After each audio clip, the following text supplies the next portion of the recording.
information if you're interested. I pray that you have a blessed day today. And as I say every once in a while, and I know you're going to have to get used to me, sometimes I just say, does anybody have any questions about anything? So I know you're probably like, oh, we're not ready to ask questions, but think about something. Does anybody have any questions about anything in the church? Because if I start asking you a question, are you going to have the answer if you don't have any questions? So let me just tell you this. Okay, so Orthodox churches, you may or may not know this, face east. This might seem remedial for some, but we face east. And the reason we face east, even the priest faces east, is because this is considered the ship, the boat. You're all in the boat together, and we're all going the same way. And the captain of a ship does not face the opposite direction. He faces the direction that the ship is going. And we are all aiming east because, as Christ said, when he comes back the second time, he will come from the east, and it will be the sunrise that never sets. So it'll be the day that never ends.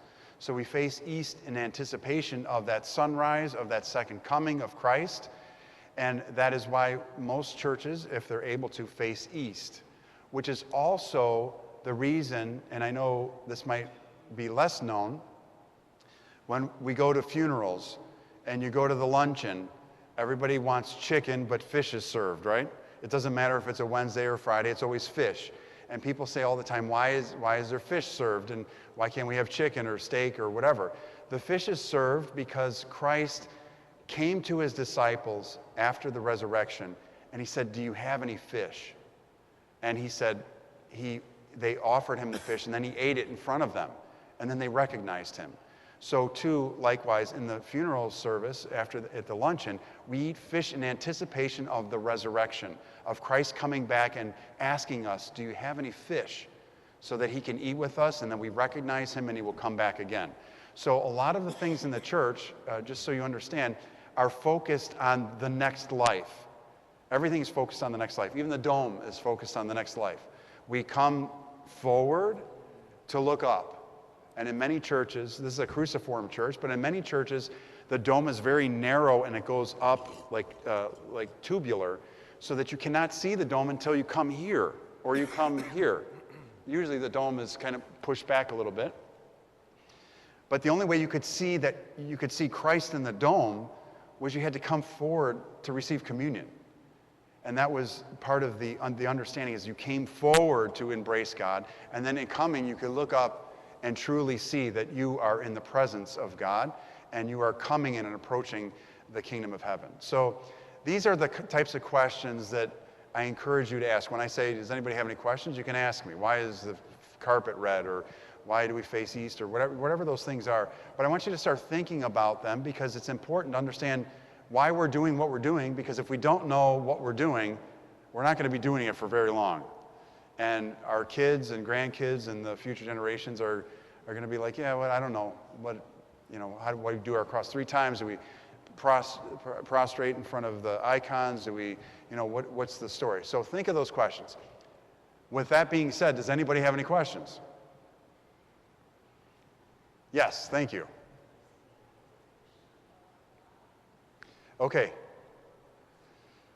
Okay, so she said, who's in the dome is a short version of what you just said. Who's in the dome?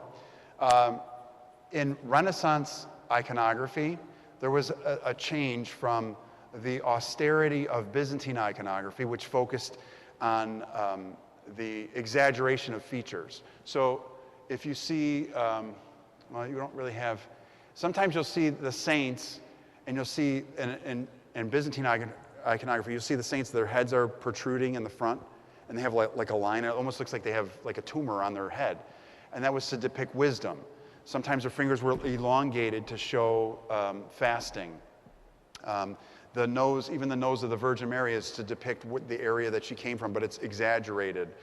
There's different things that in Byzantine iconography that are symbolic, like the colors even, the blue and the red and the blue.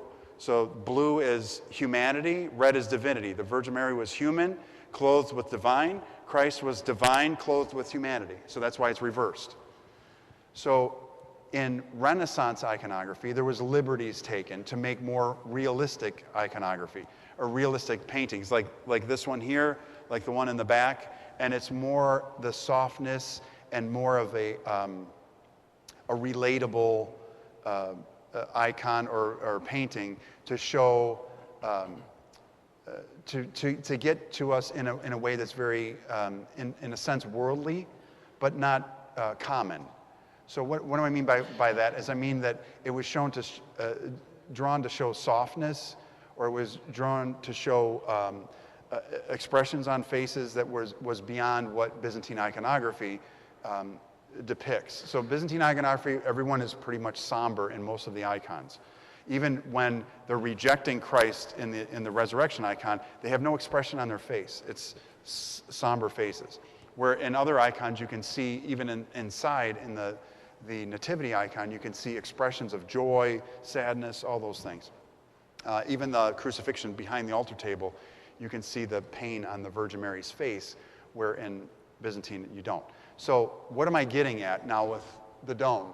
The dome in Renaissance iconography, the Holy Trinity is always complicated to explain, right? It's, how do you explain the Holy Trinity? People say, well, Father, Son, Holy Spirit. How do you explain that? Well, St. Spiridon said it's a brick. And the brick, he said, in the name of the Father, fire shot out of the brick. He said, in the name of the Son, water was dripping. He said, in the name of the Holy Spirit, and he had clay in his hand. But for visually, for people to understand, they understood the Holy Trinity as an old man, a young man, and a bird, a dove. So who's in the dome is God the Father in the dome. Many times, God the Father has an icon that's triangular.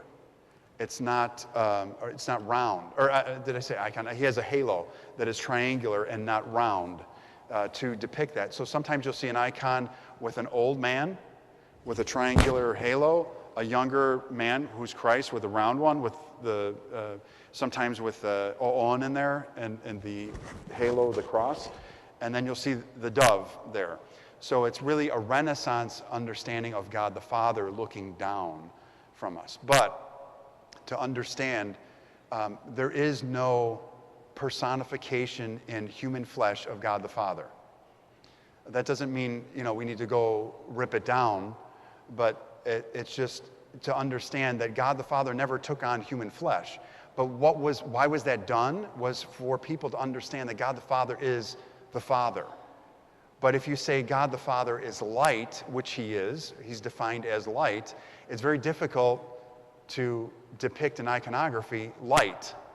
So the Orthodox iconography of the Holy Trinity, instead of having the old man, the young man, and the dove, was the hospitality of Abraham, where Abraham and Sarah in the Old Testament are sitting there, and they have 3 angels come to them, and they offer them food. And it's the Father, the Son, and the Holy Spirit that were present in the same place at the same time in biblical history, and it was depicted in this icon. So sometimes you'll see 3 angels sitting at a table, and you'll see one particular angel has the blue and the red, just like Christ does in the icon. So it's God the Father.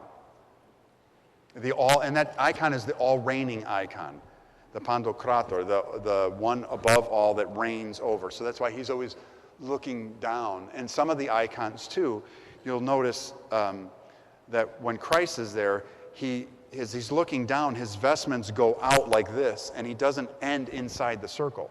So he's completely contained in the circle, in the top. But sometimes you'll see that the vestments go out on an angle to show that God is not contained in one space. He is over all, and the rest of God is on the outside of the dome and in the rest of the church. Okay? Did you wake up this morning saying, I got a question about the dome? So it's a beautiful dome. I mean, the church you're so blessed to have grown up with this. For those who have grown up here, it's extraordinary. And I never see... That's my cue. Shut up, right? Let's go. All right, well, anyways, I pray that you have a blessed day. Any more questions? Everybody wants to go. I think Yanni's hitting the bells on me. It's like the gong show, right? You get out, you're done. So I pray that you have a blessed day.